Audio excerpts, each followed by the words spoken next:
नमस्कार बच्चों, आज हम पढ़ेंगे क्लास 10 का दूसरा चैप्टर जिसका नाम है बहुपद। एक बात ध्यान से सुनिएगा, ये बहुपद जो है ना, आप मैथ अगर पढ़ रहे हैं, मैथ के बच्चे हैं, मैथ पढ़ते हैं, तो आपको ये चीज़ हमेशा आनी चाहिए। कोई मतलब अगर मैथ पढ़ना है तो आपको इसके बिना कोई काम ही नहीं हो सकता। ठीक है, मैथ में ये मैथ की जान है, समझ लीजिए। आसान होता है, लेकिन ये आसान चीज़ें जो होती है, छोटी छोटी चीज़ें, ये आनी चाहिए। जैसे देखिए, पहाड़ा गिनती जो हम लोग पढ़े, टेबल पढ़े हैं, उसकी ज़रूरत नहीं है पूरे मैथ में। उसके बगैर कुछ हो सकता है टेबल के बगैर? जैसे पढ़ते छोटा से ज्ञान तक, ये हिंदी में पढ़ते, उसके बगैर पूरा हिंदी कहीं लिखा जा सकता है? कुछ भी आएगा? तो ये भी समझिए, एक बहुत ही ज़रूरी पार्ट है। इसमें सारे एक एक पॉइंट मैं बता दूंगा, बस आप ध्यान से देखिएगा। ठीक है, जैसे कहीं बहुपद, बहुपद क्या होता है? जैसे कोई भी संख्या लिखा हो ना, अगर उसमें चर होता है, जैसे ये देखिए, x है, y है, इनको क्या बोलते हैं? z है, ये सब चर बोला जाता है। लेकिन 4, 3, 2 मतलब ये गिनतियां जो भी हैं, इनको हम बोलते हैं अचर। ये जो है, इसको हम बोलते हैं चर। आप इसको जानते होंगे, ये क्या होता है? ये अचर होता है। ठीक है, अचर होने का मतलब ये बदलता नहीं है। जो अगर 4 है तो उसको 4 ही लोग कहेंगे, चाहे जहां उसको ले जाओ। लेकिन अचर है, यक्स कभी देखे होंगे, यक्स का मान 1 आ जाता, 2 आ जाता, कुछ भी आ जाता, -1, 0, तो ये बदलता रहता है, इसके लिए अचर बोलते हैं। ठीक है, अंग्रेजी में अचर को कांस्टेंट बोलते हैं और इसको चर को वेरिएबल बोलते हैं। ठीक है, इसको बोलते हैं चर को कांस्टेंट और इसको वेरिएबल बोलते हैं। ठीक है, अचर और ये क्या है? चर है, ये अचर है। अब देखिए, बहुपद अगर आपको लिख दिया जाए कि भैया 4 क्या है, ये बहुपद है क्या? तो भैया हाँ, ये बहुपद है। अब बताओ, 2 क्या है? बहुपद है कि नहीं है? 0 ये क्या है? बहुपद है भैया, बहुपद है। ये क्या है? ये अचर बहुपद है। क्या है? अचर बहुपद है। सब के सब क्या है? अचर बहुपद है। क्या है? अचर बहुपद है। और कहीं यक्स लिखा जाए तो भैया हाँ, ये भी बहुपद है। क्या है? बहुपद है। अकेले एक्स स्क्वायर लिख दिया जाए तो ये भी बहुपद है। एक्स क्यूब लिख दिया जाए तो हाँ भैया, ये भी बहुपद है। देखिए क्या क्या बहुपद है। जैसे गिनती लिख जाए 0, 1, 2, मतलब इस तरीके से कुछ भी लिखा जाए अलग अलग। ठीक है, ये क्या है? बहुपद है भैया, बहुपद। क्या है? ये बहुपद है। अब जैसे कहीं यक्स लिखा जाए, यक्स स्क्वायर लिख दिया जाए, यक्स घात 5 लिख दिया जाए अकेले अकेले, तब भी ये क्या है? बहुपद है भैया, बहुपद है। अगर कहीं ऐसे लिखे यक्स स्क्वायर +2 या फिर यक्स +7, इस तरीके से, ये भी क्या है? बहुपद है। और यहाँ x cube +2 x square plus x, हाँ ये भी बहुपद है भैया। अब कैसे आ जाए? जिसको बहुपद नहीं कहते, ये क्या होता है ये बताइए हमें ना। तो बहुपद किसी ने, जैसे कहीं आ जाए 1/x, भैया ये बहुपद नहीं है। 1/x², ये भी बहुपद नहीं है। नीचे x अगर कहीं ऐसे आ जाए भैया, x³ तो भैया ये बहुपद है। कैसे? x³ x², ये तो कट जाएगा ना। एक क्या होता है, ये देखिए घातें घट जाती है, घात 3 - 2 हो जाएगा, मतलब क्या आ जाएगा? x। यहाँ काटे ना तो ऐसे करके ऐसे आ जाता है। ठीक है, हम लोग जो काट देते हैं, आप देखे होंगे, x³ क्या करते हैं? घात से ये काट देते हैं, कह देते हैं x। तो भैया ये तरीका है, कोई वो नहीं है कि रूल की काटो ना काटो। ठीक है, x की घात 3 लिखा हुआ और x की घात 2, तो देखिए रियलिटी ये होता है कि भैया क्या होता है, भाग है, भाग में घातें घट जाती हैं, 3 में से 2 घट जाता है। एक x की घात 1 लिखा नहीं जाता कहीं भी। जैसे x लिखा हो, इसका पूछ ले कि भैया इसकी घात क्या है, तो इसकी घात भैया क्या होता है? 1 होता है, वो लिखा नहीं जाता। ठीक है, तो ये नॉर्मल चीज़ें, मतलब देख रहे सब के सब बहुपद, लेकिन इस तरीके से लिखा गया। अच्छा, इसको अगर उलट के लिखे 1/x, तो हम क्या लिख देते हैं? जैसे x की घात -1, लेकिन -1 कहीं आ जाए तो इसको जरूर लिखते हैं। जैसे 1/x², इसको क्या लिख सकते हैं? x की घात -2। क्या होता है, जब ये ऊपर जाता है, हर चर जो हर से अंश में जाता है, तो उसकी घात माइनस में हो जाता है। कुछ भी हो, गिनती हो, जैसे 1/7 लिखा है, इसको 7 की घात -1 भी लिख सकते हैं। ठीक है, तो ये है। अच्छा, ये सब के सब क्या है भैया?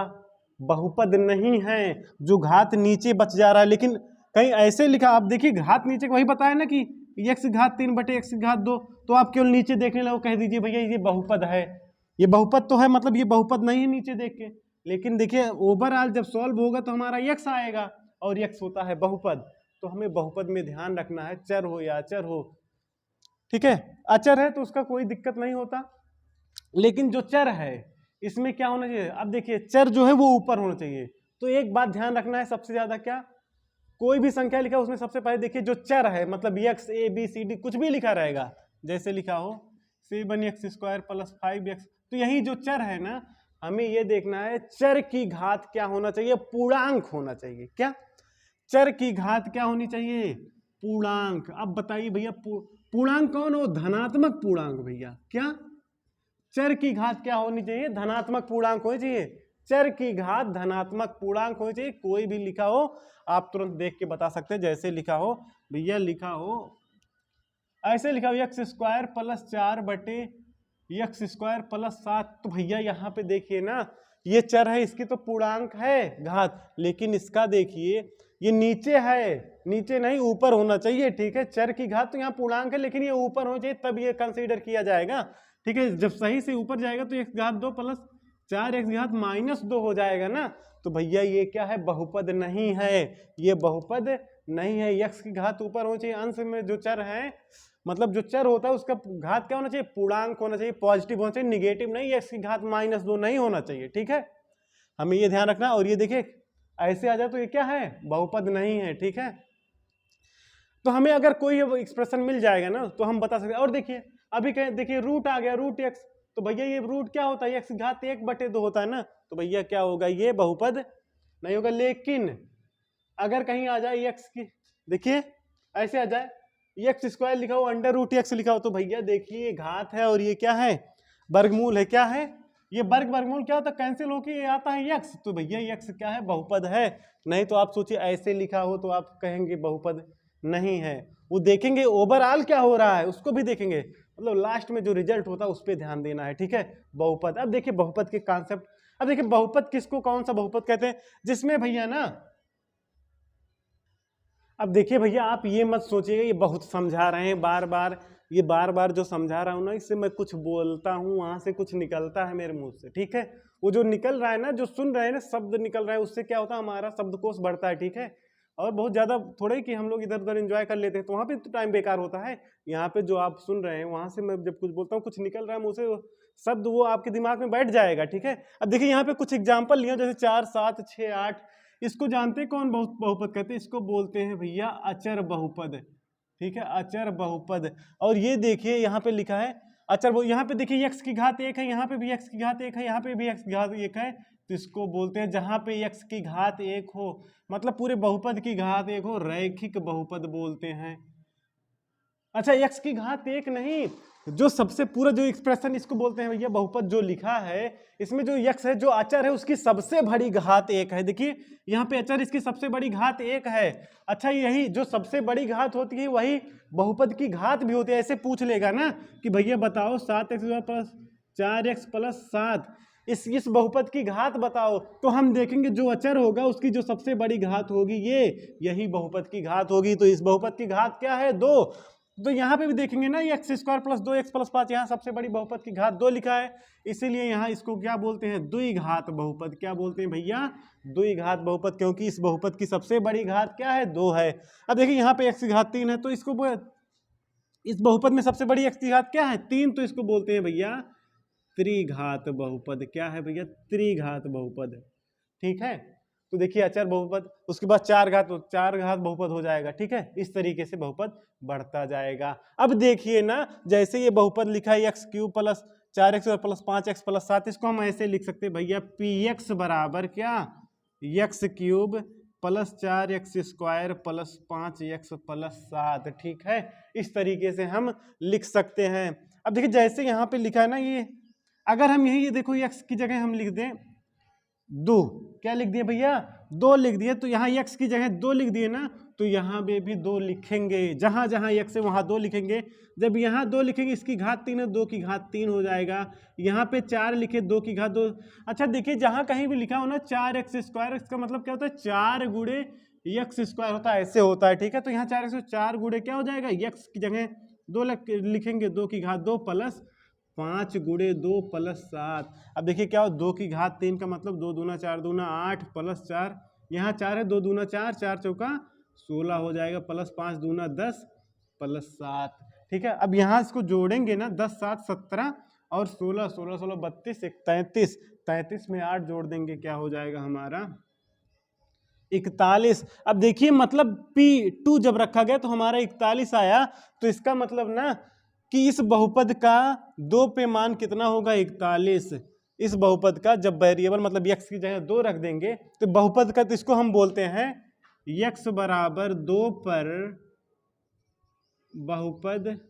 अगर ये बहुपद का नाम px रख दें तो बहुपद px का मान, ठीक है।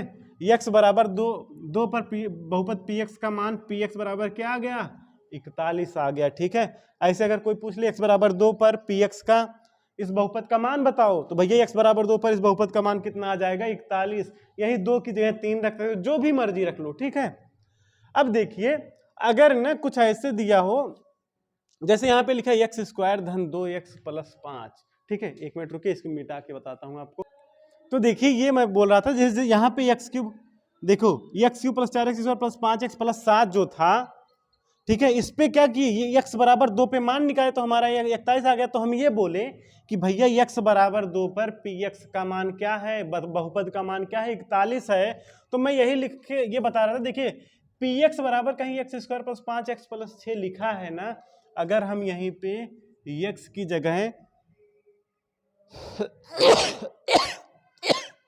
x की जगह -2 रख दे, क्या रख दे भैया -2, मतलब जहां जहां x होगा वहां -2 रखेंगे तो देखिए क्या होगा, यहाँ पे -2 रखेंगे ना, इसका स्क्वायर हो गया प्लस 5, यहाँ x यहाँ क्या रखेंगे गुणे -2, जब -2 होता है इसे ब्रेकेट लगा के लिख देते हैं, ठीक है, प्लस 6।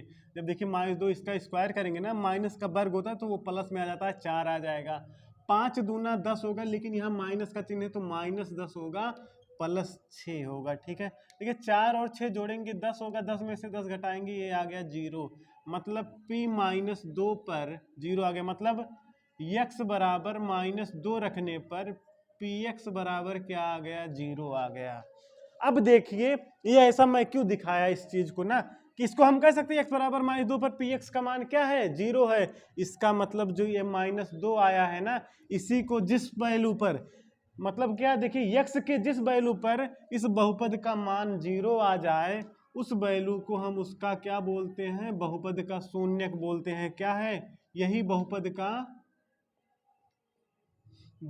शून्यक है। बहुपद का शून्यक क्या होता है, x के जिस मान पर बहुपद शून्य हो जाए, ठीक है, क्या होता है, x का जो मान यहां रखने पर पूरे बहुपद 0 हो जाए वो क्या होता है, बहुपद का शून्यक होता है, ठीक है। अच्छा अगर इसी बहुपद का गुणनखंड करना, अच्छा एक बहुपद, इस बहुपद का 2 शून्यक होगा, क्या होता है ना, हम बहुपद का शून्यक भी निकालते हैं, ठीक है। क्या करते हैं, बहुपद का शून्यक, बहुपद का शून्यक कैसे निकालते हैं, गुणनखंड करके, क्या करके, गुणनखंड करके। तो आप गुणनखंड करना तो जानते होंगे, ठीक है, नहीं जानते वो भी मैं बता दूंगा, ठीक है। अभी ये हमारा बहुपद चल रहा है, देखिए यहाँ पे लिखा है ना x square plus 5x plus 6, ठीक है। इसका गुणनखंड क्या है, ये बहुपद है तो देखिए दोनों का गुणनखंड करेंगे, यहाँ से 6x में गुणा होगा तो क्या होता है, यहाँ पे कुछ है नहीं तो क्या होगा, हमारा केवल x स्क्वायर धन। अब क्या होता है ना, 6 को ऐसा तोड़ो कि गुणा करने पे हमारा 5 आ जाए, और जोड़ने पे 5 आ जाए और गुणा करने पे 6 आ जाए। तो भैया 2 तिया का 6, तो 5 को हम लिखे 2x धन 3x धन 6, यही तो होता है। 5 को ऐसा तोड़े, दोनों को गुणा करना है 6, देखिए 2 और 2 तिया का 6 आया और 2 3 5 हो गया। तो हम दोनों में कॉमन, देखिए यहाँ x स्क्वायर यहाँ 2x है, तो x कॉमन होगा तो क्या बचेगा, x प्लस 2। यहाँ पे देखिए क्या है, 3 कॉमन है तो हमारा यहाँ बचेगा x plus 2, x plus 2, x plus 2 दोनों में कॉमन है तो यहाँ हो गया x प्लस 2 और यहाँ हो गया x प्लस 3। अगर हमें शून्यक निकालना हो ना तो यहाँ x प्लस 2 आया है ना, तो इसको ऐसे कर दो, शून्यक निकालना हो तो x प्लस 2 बराबर 0 करो, तो यहाँ से x बराबर क्या आ जाएगा -2। यहाँ x प्लस 3 है, x प्लस 3 बराबर 0, तो x बराबर क्या आ जाएगा हमारा -3।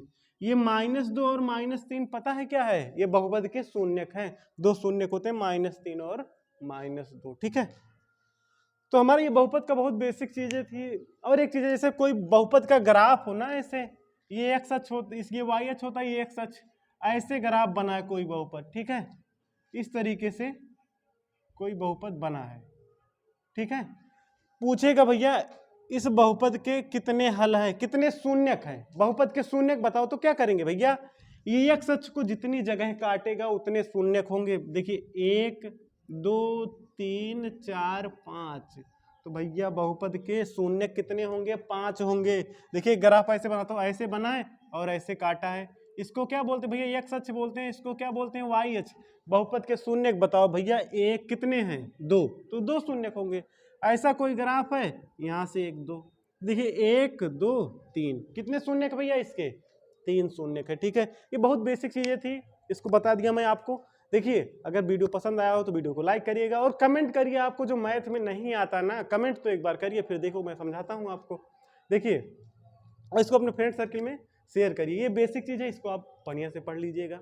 बस यही इतना आप नोट कर लीजिए, जो भी मैं बोला हूँ ना, कुछ चीज़ अगर बोर्ड पे नहीं लिख रहा हूँ उसको कॉपी में लिख लीजिएगा जो मैं बोल रहा हूँ। ठीक है, तो आप क्या करेंगे अब इसके बाद हम क्वेश्चन करेंगे बहुपद का। ठीक है, अब फिर मिलते हैं दूसरे लेक्चर में। जय हिंद।